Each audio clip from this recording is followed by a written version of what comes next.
Hello, everyone. My name is Nick Farnhill, and I'm co-chairman of the Lovie Awards. And I'm coming to you from a very, very hot London today. So a warm welcome to you all. And I'm thrilled that you've been able to join us today. Now, this event marks the 11th annual Lovie Awards. And this year we have a theme: reshape what's possible. And the internet has been the glue that has just kept us all together during this pandemic. And there's been some remarkable, incredible work produced across the whole of Europe as we've learned to work in this virtual and remote fashion. Now, these events are about us bringing our community together and talking about just the future of the internet, what's next for the internet, and doing that with some brilliant minds and the most inspiring artists from across our industry. Now, today, we're going to be talking about best practice in virtual and remote entertainment. And we're lucky enough, we're privileged to have Pippa Hill, who is head of literary at the incomparable Royal Shakespeare Company. And joining Pippa is Robin McNicholas, who is co-founder and director of the equally incomparable Marshmallow Laser Feast. And before we get into the conversation, a little bit of what we're going to be doing. We're going to be going over everything from their experience as creators, living through the pandemic and lockdown, how and why virtual theatre productions and techniques are so very powerful, and importantly, the production that they've both worked on and led, which is the live interactive digital dream online experience, which debuted in March this year. Now, before we get into the conversation, we've got a small teaser video to give you a glimpse of that production dream, and it'll give you a bit of background of what it was about, and you'll see our two guests feature in it. So if I could ask you to press play, Emma. This project is a sort of amazing hybrid of gaming technology, orchestral music, and theatre. The project is a huge collaboration involving lots of different specialisms focused on performance using technology. It's really about us seeing whether we can present the world of A Midsummer Night's Dream and allow them to interact in that world live without leaving their homes. What rolls out is a glimpse at a vast Shakespeare-inspired universe that we've grown very fond of along the way. Central to the show is a huge, earth-shattering, tumultuous storm. It's a very good metaphor for what we've all been through. In the last year, we've all experienced things being taken away from us, things that we love, things that we delight in. It is magical, it's a curious space, and we hope that the characters that we're presenting offer up a challenge to the norms. You've seen the actors react live to things that the audience have done.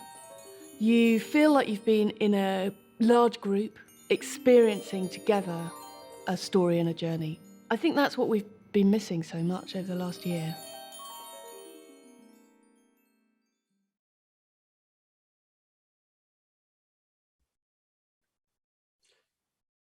Now, to bring Pippa and Robin on screen, but before I do, I just want to read out an introduction to the two of them, and I hope you can all bear with me because I am going to read from a cue card because the achievements are numerous and I don't want to miss anything. So first of all, introducing Pippa Hill. Pippa is the head of literary for the Royal Shakespeare Company and oversees the commissioning and development of all of the company's new plays, adaptations and translations.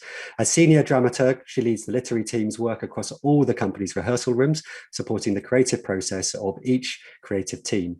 She was previously the literary manager at Payne's Plough, running 3 nationwide writing initiatives designed to identify and develop new playwrights. Now, Pippa recently co-wrote the adaptation of Can Dundar's book, We Are Arrested, which was produced by the RSC at the Other Place in Stratford-upon-Avon in 2018, and it transferred to the Arcola Theatre in London in 2019. So thank you, Pippa, for joining us today. Over to Robin. Robin is co-founder and director of the award-winning creative studio, Marshmallow Laser Feast.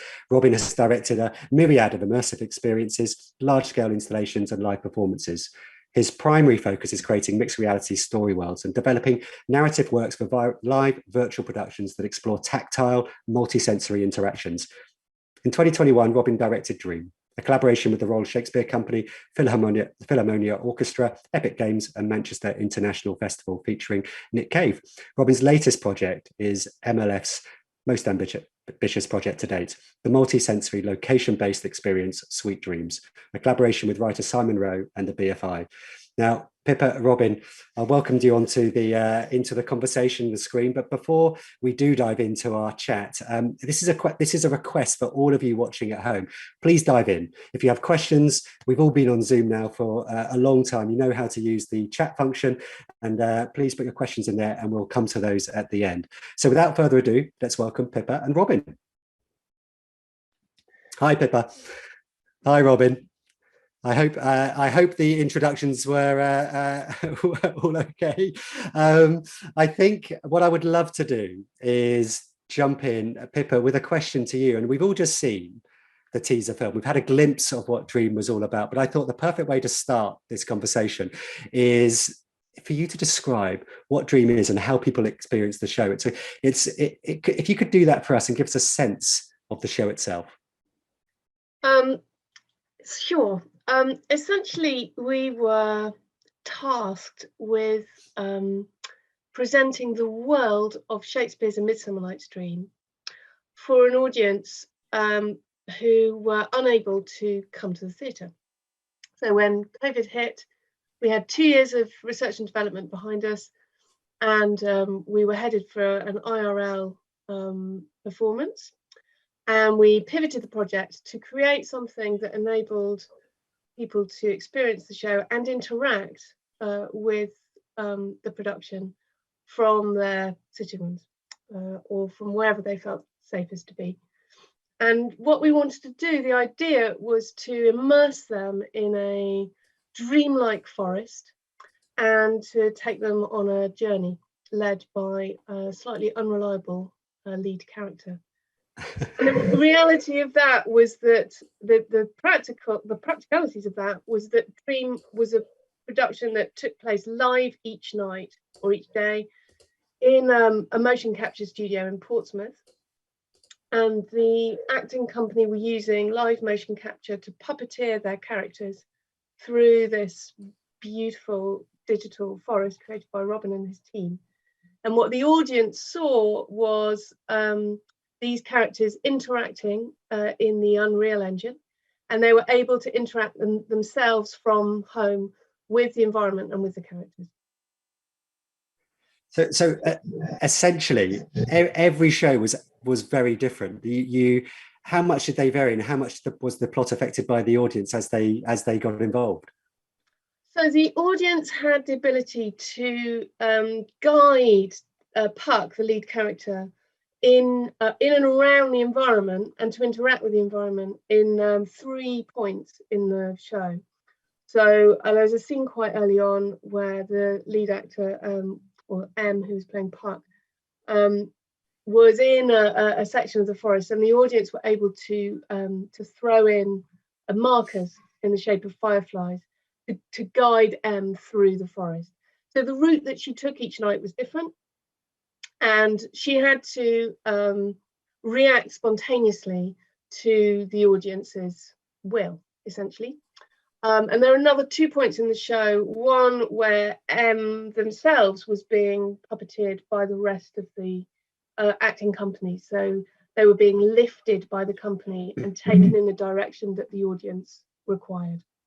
So it was, in terms of the acting company, there was quite a lot of navigating the set and, of course, the games engine spontaneously each night.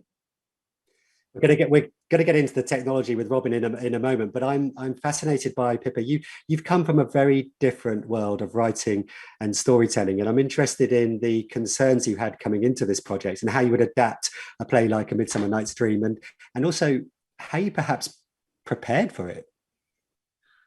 Yeah, so it was quite a challenge. I mean, I think perhaps the main question that I went in with was, how does 16th century poetry sit inside a games engine? Like, is that a good thing, or is that a really toe-curling thing? Like, how does that operate? And how do we create the world of the play without doing the play itself? And so we approached that in several different ways. mainly, I think the thing that really unlocked it for me was Robin suggesting that we worked with Rob Pybus, who's a storyboarder. So I had created 3 different versions of the script because I didn't know which one was going to work. One was verse, taken from the Shakespeare, one was contemporary, and one was completely silent, just stage direction. And fairly early on in the process, Robin said, look, I've got this great guide, let's do some storyboarding. And I think that will really help to unlock how the narrative develops. And it was genius, it was a total stroke of genius. And I had never worked with a storyboard artist before, and it was just like the scales fell away. It was just completely amazing because I understood how to build the narrative with the visual language at the same time, and to do it separately, I think would have been really, which is what I have been doing, was really, really challenging. So what we created was a script that had 3 columns, a storyboard, some writing, some different versions of dialogue, and camera shots and director's notes.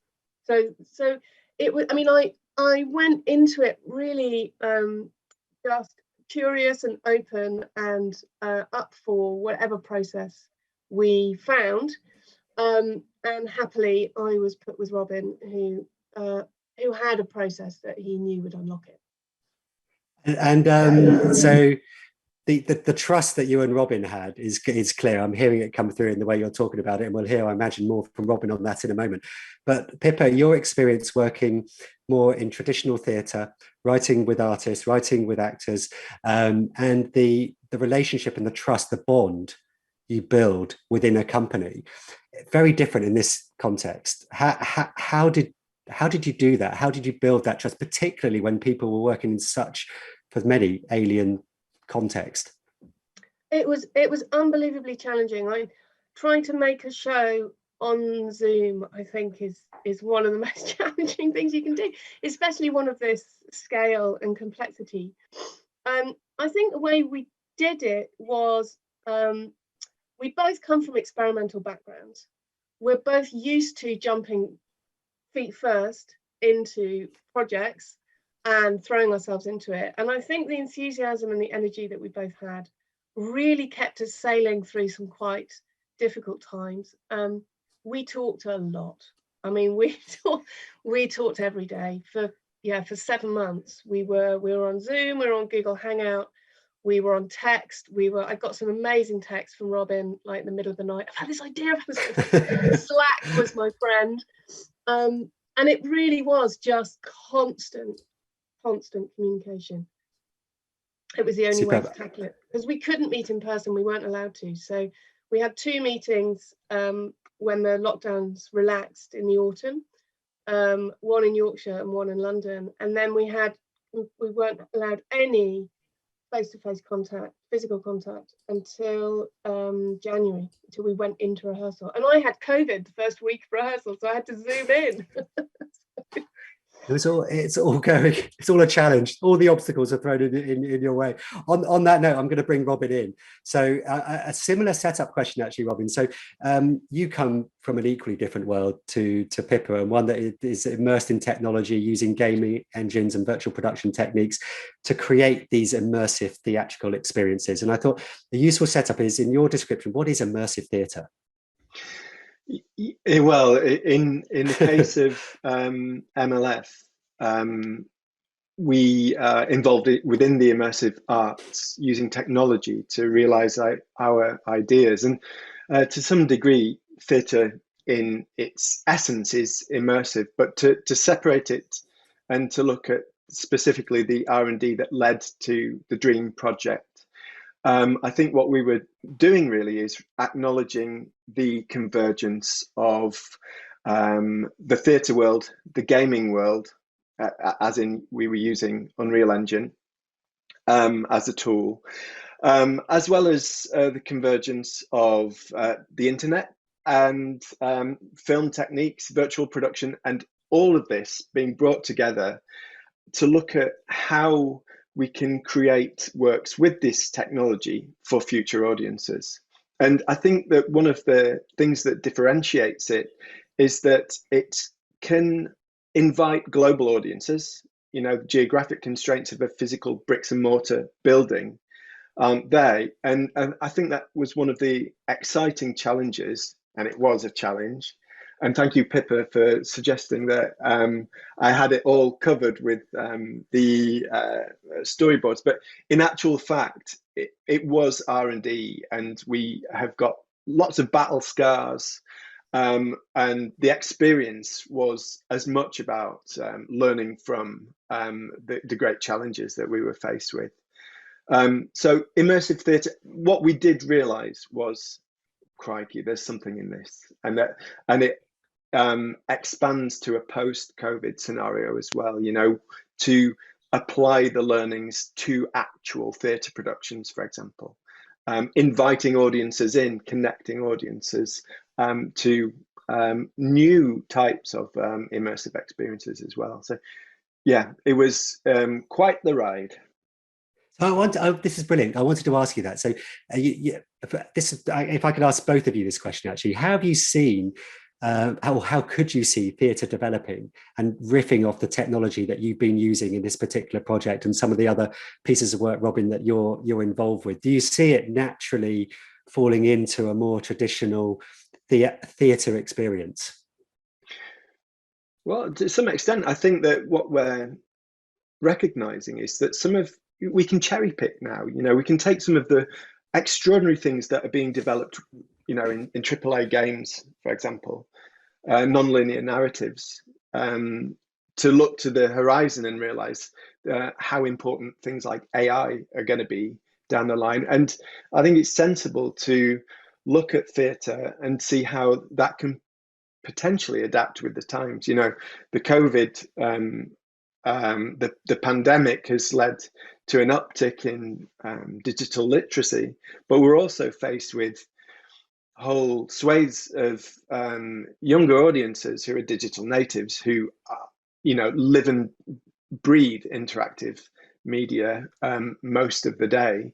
And how does that integrate with the traditional arts? And I think what we found was that there's huge scope from a creative perspective. In particular, there's just really exciting times ahead, I think.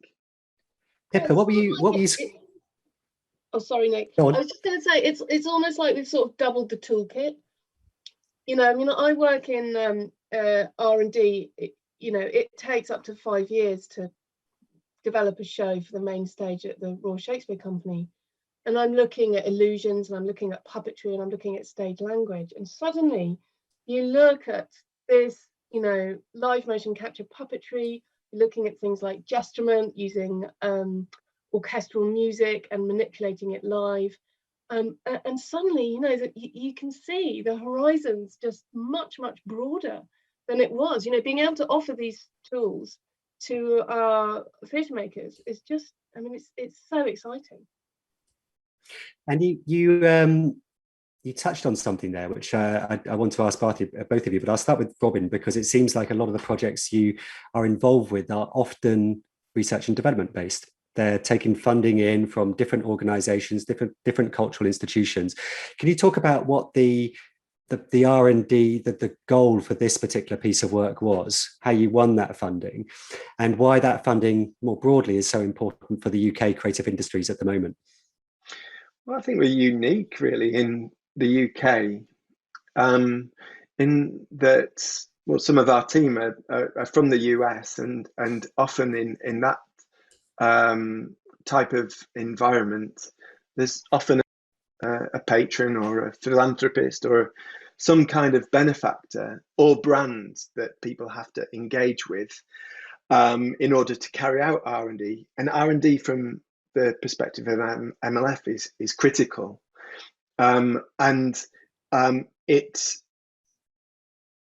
is one of these aspects that I've learned is essential, and we've had to effectively structure our whole organization around the importance of that, and the cross-pollination and exploitation of the learnings.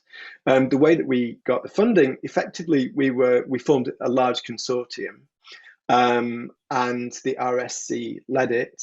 But in addition to Epic Games, there was Manchester International Festival and a host of research partners as well. And so when we approached Innovate, I think that they recognised that the consortium as a whole might unearth something quite interesting, particularly in light of performance. And the creative industries, of course, is hugely important for the UK. But to look at that through a performance lens, I thought was particularly interesting. And the people that we've spoken to within the industry after the run, which was in March, between March the 12th to the 20th, have realised that there's effectively something really exciting brewing in terms of virtual production, the emergence of light stages, as well as the potential to incorporate real-time mocap. I should underline the fact that there's such a difference between real-time mocap and traditional mocap, in that traditional mocap is very much you plan it, you storyboard it, you arrive at a performance capture location, a facility, and it's a bit like painting by numbers. Whereas what we were exploring in terms of real-time really uncanned this potential to allow the acting company to contribute, to effectively fan the creative flames, as it were, and allow for more creativity to flow, not between just Pippa and myself, but between the whole consortium. And that sounds overly hyped, but honestly, just recognizing the difference between a real-time setting where you can allow a performer to solve a problem, where you've got technicians in Florida and then Argentina dialing in to a mocap studio in Portsmouth to solve problems collectively, thanks to the internet and all the things that relate to real-time settings. It just allowed for creativity to flow. And I realized then that there's something really exciting on the horizon for audiences. This is brilliant. So the theme of these talks are reshape the possible, and this particular one is around best practice in virtual and remote entertainment. And I coming out of this, will you have a legacy of assets and learnings that you're going to be sharing with people? Well, what's extraordinary from a practitioner that makes VR, for example, we built a whole story world. We were working in an environment. The mocap studio is 7 by 7 meters, but effectively we made a 7 by 7 kilometer forest for the performers to explore. We had 7 performers and a virtual cameraman. And within that, what we realized was, crikey, there's windows into the story world. We just view it as that. And so audiences on tablets, mobile phones, on their browsers could dial in to the live performances. But it's further applicable to AR and VR and live stages as well. And it's that realization that this story world, and there's a slight alteration in that these are living organisms, right? These are not locked. If you take a film model, you shoot a film, you edit it, you lock it, you distribute it. In the case of these living story worlds, there's opportunities to iterate, there's opportunities to adapt to different audiences. And I think that's really exciting. Pippa, now you've been so immersed in this world for, I think, probably 3 years. I think you mentioned to me, in terms of since the inception of the project and things. Have you noticed that you're taking inspiration now from different things, different forms of creativity? Are you looking at games? Are you sort of falling into areas of creativity that you may not have been so switched on to before? Yeah, absolutely.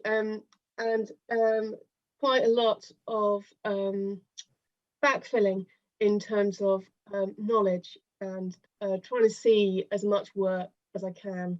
But I think, in a way, the main impact for me is about how I'm now looking at this research and development slate that I've got at the RSC, and how to apply the things that I've learned to that, to developing those shows and those projects. And also, I think, in truth, a whole new stream of R&D and projects which are acknowledging that the spirit of the digital side and all of the digital expertise at the RSC is totally perfectly matched to the spirit of the literary department. We're really keen to try new things. We're really keen to explore new forms. We really want artists to come and try new things with us. And that's how we operate. So in a way, it's been very exciting to sort of look across the table and go, oh, Sarah Ellison, your team, you seem to be doing a very similar, you've got the same instincts. So that's been very exciting, is realizing that we've got some amazing joining up of expertise in the company. And I think it will lead to a very rich seam of new work. I really do. I'm very excited about it. And of course, I think the other thing that I've learned is the very different cultural practices of the other organisations that we were working so closely with. So we're working with Philharmonia Orchestra, we're working with Marshmallow Laser Feast, we're working with Manchester International Festival, and we all had different rhythms, and we all had different ways of working that were quite alien to each other. And those sort of, we sort of hit a few bumps along the road. I remember one of them being, we really wanted to trim a piece of orchestral music that Philharmonia had like beautifully rendered for us to use, and they were like, you can't do that.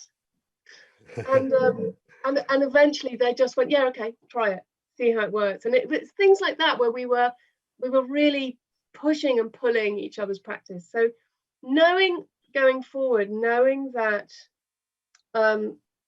the collection of people, the more daring and diverse the collection of people, the more risk and the more creativity you're likely to engender. Sarah Ellis describes it as a Star Wars bar.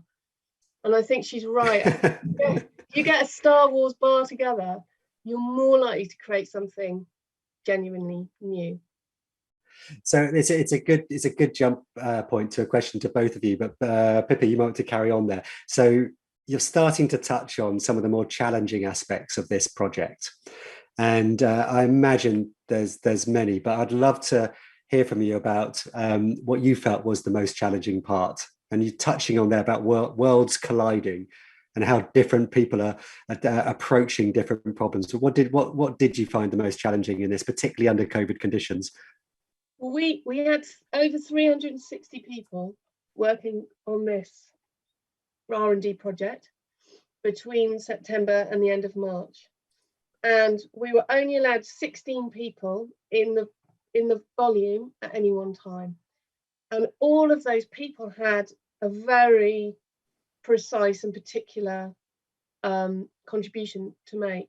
So simply trying to make sure that everybody got access to the creative process, or everybody that needed to got heard, was just unbelievably complex. And bizarrely, the piece of tech that we found most difficult to coordinate was Zoom. I don't know what of this amazing technology, but Zoom in the rehearsal room was so bizarrely complicated. But anyway, we that's what we did. That's what we used. We had slots where people would come and join. We had the sound designers and engineers would clock in at 3 o'clock because they were on US time, and it was a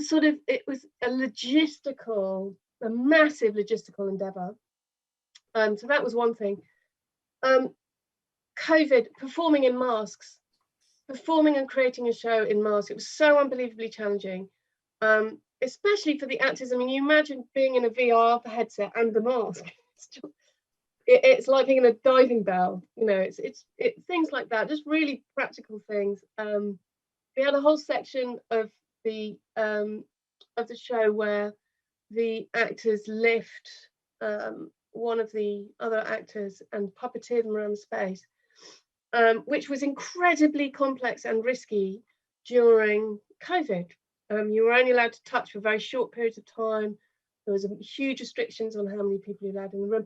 Added to which, some of the acting company hadn't had physical contact with anyone for months.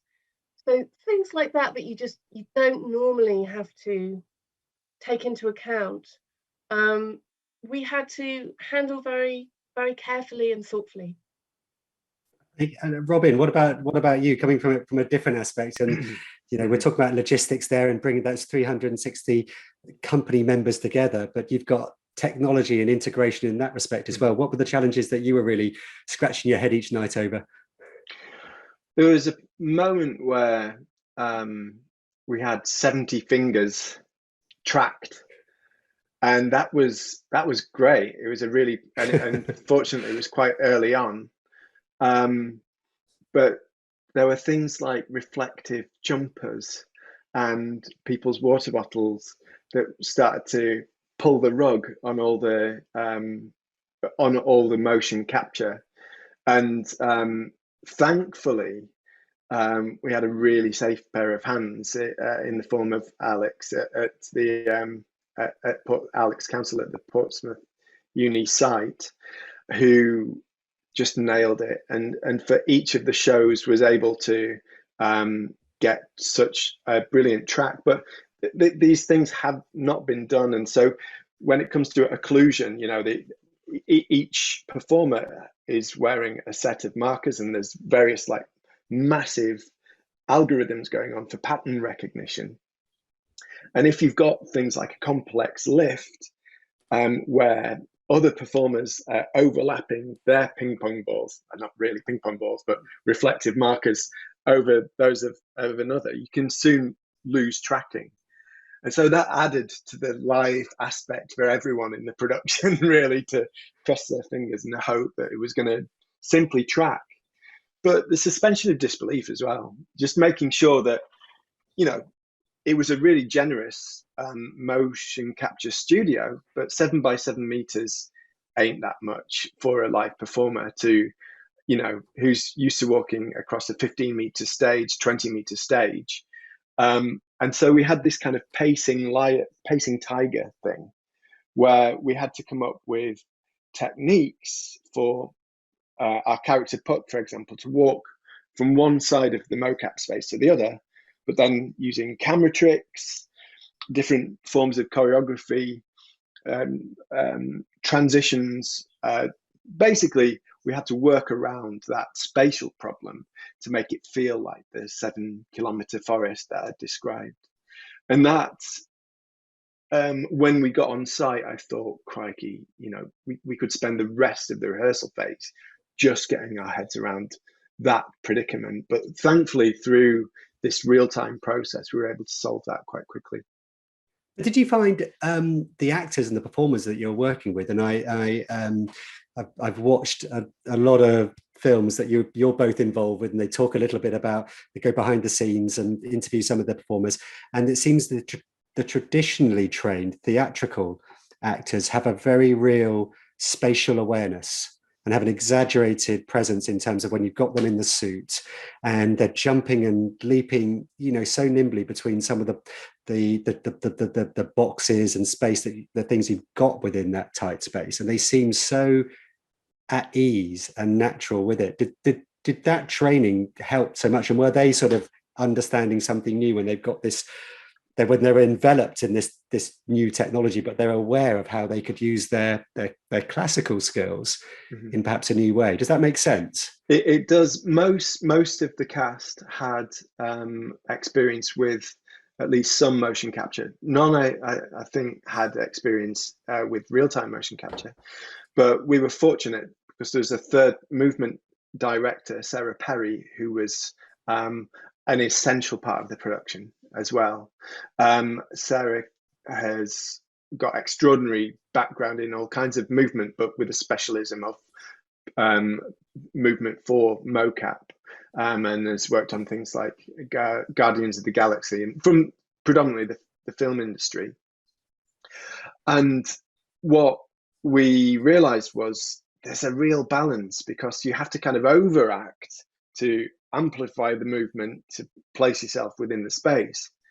But we were really conscious of the fact that those accentuated motions could read quite hammy. So there's a real fine line. And I'm amazed, because the acting company, as well as having a mental map of the whole forest and where they needed to be. And I think there's something to be said for the way in which contemporary actors are trained, in that there's a choreographic feather in their cap. There's much more spatial awareness these days, from what I gather, within actors in general. But it was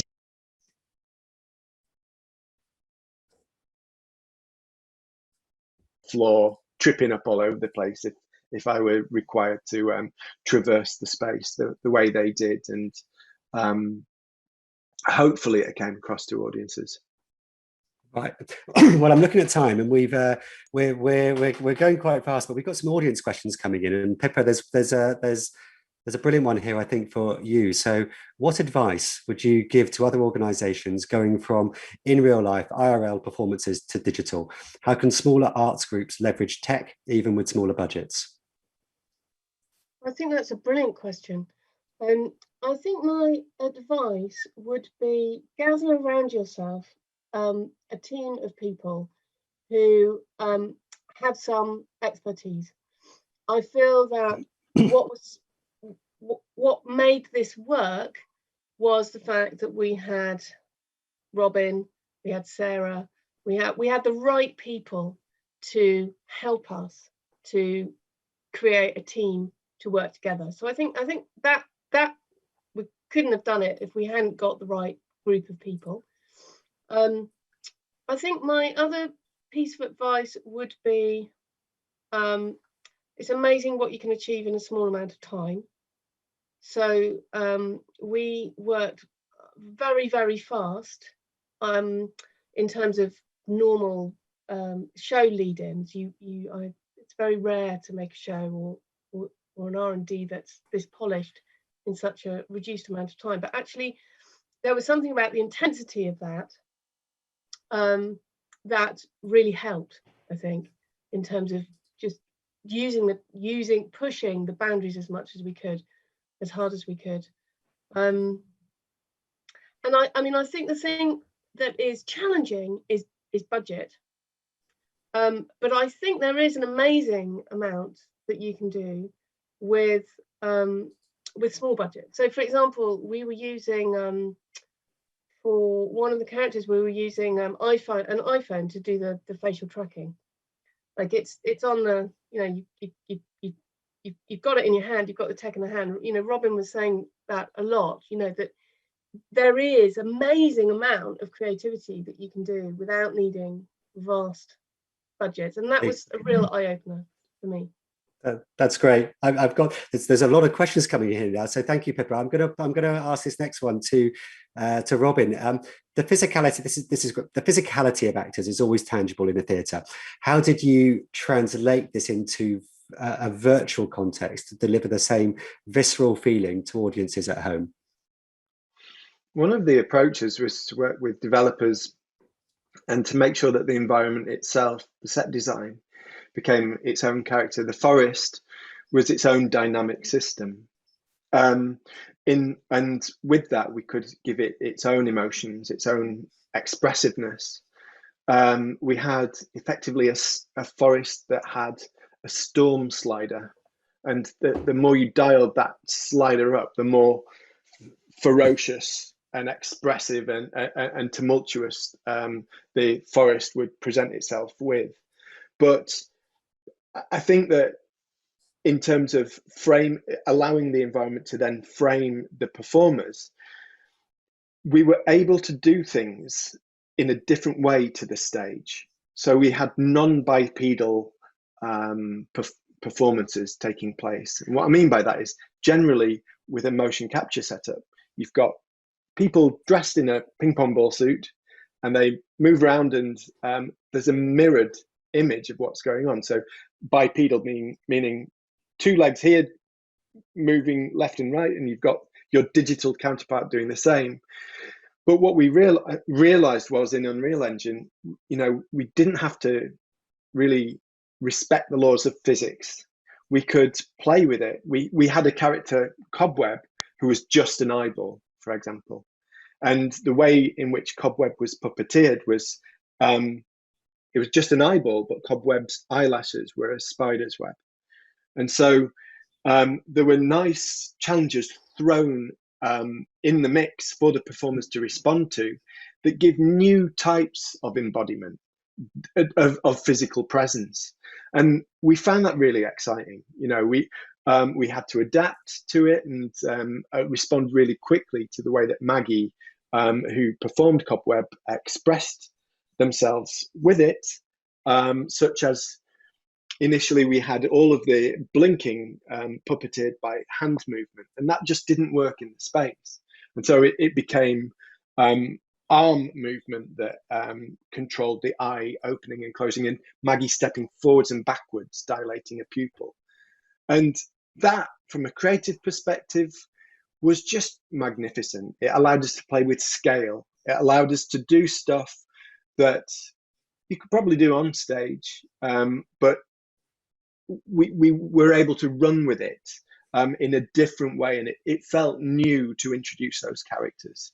And I really enjoyed that development process. I'm going to ask one last question from the audience, and we're close to our time. But thank you. This is from Rob Miles, so thank you for putting your name to this. Robin, I think this may go to you, but Pippa, please jump in. I'm passionate about exploring where this goes next, namely generating augmented reality effects with an embodied work on stage. How do we get there from here? Well, to some extent, I think that we're close. There's really compelling acts out there using projection on gauze. I think that the mixed reality stage is something that opens itself up to new possibilities. I think gauze and projection has been used in theatre for a long time. I think in terms of AR, there's a different approach, I think, that goes back to the living story world that I was describing earlier, in that you can have a live show that exists at a moment in time in a bricks and mortar venue, but it opens up new possibilities from a storytelling perspective to open that story earlier, the pre, during, and post. And I would encourage I'd encourage people to research and network and connect with practitioners who are exploring virtual production, showcasing their Unreal Engine skills and Unity skills online in places like Vimeo, Instagram, and so on. And generally, I think there's this kind of symbiotic relationship between audiences and the uptake in things like Instagram AR filters, and the fact that they're permeating popular culture, modern digital culture, and why not fold those back into arts and culture? Absolutely. And thank you. And I've got, I think, the perfect question to finish on and ask Pippa. So this is from the audience as well. The real-time rendering is already extraordinary, making impossible things possible. What is Shakespeare's next impossible staging you'd like to visualize? That's a great question. Yeah. I'm not sure. I'm not sure whether it would be Shakespeare or whether it would be a new play. What was so amazing about working on Shakespeare's text was just the astonishing amount of imagery that we could pull out and use. We created the whole forest from the poetry, so everything in that forest was taken from the imagery that was written in the poetry in the play. All the plants, all the trees, all the flora, all the fauna, everything. So there's so many things that you could do. One of the things that we're really interested in exploring is how the audience might be able to affect puppets, live motion capture puppets on stage, and of how they might be able to affect their behaviour. And that, I think, might really suit a new piece of work. So, watch this space. Perfect. Well, that brings us to the end of this. Pippa, Robin, thank you so much for your time. It's been brilliant to listen to you, to be inspired by what you've both produced, what you're involved with now. And I would say to everyone listening, and Robin sort of hinted at it then about, diving into Instagram and onto Vimeo and things. If you want to see more, we saw the video at the beginning of this, but there is so much out there that I found about Dream. There's some behind the scenes stuff, there's the show itself. And so obviously you won't have the same interactive live experience that many benefited from in March when it was debuted, but you will get a sense of many of the things that Robin and Pippa have spoken about, particularly some of those moments where Puck is off doing things and the audience are sort of sending the actors in certain places. So thank you so much for being involved. A little bit of housekeeping from me. We have another event just like this in July the 14th, and it's around fueling creativity and design from afar. So the lineup of guests will be announced very soon. So please look out for that. And then I would be absolutely remiss. This is the 11th annual Lovie Awards, and the call for final entry deadline is next Friday, the 25th of June. It's simple to enter. So if you have work that you're proud of and you want to enter, please put it in. It'll be amongst the best work across Europe at the moment. So Pippa, Robin, thank you very much again. Thank you everyone who's tuned in. Have wonderful evenings, and see you all soon. Thanks so much.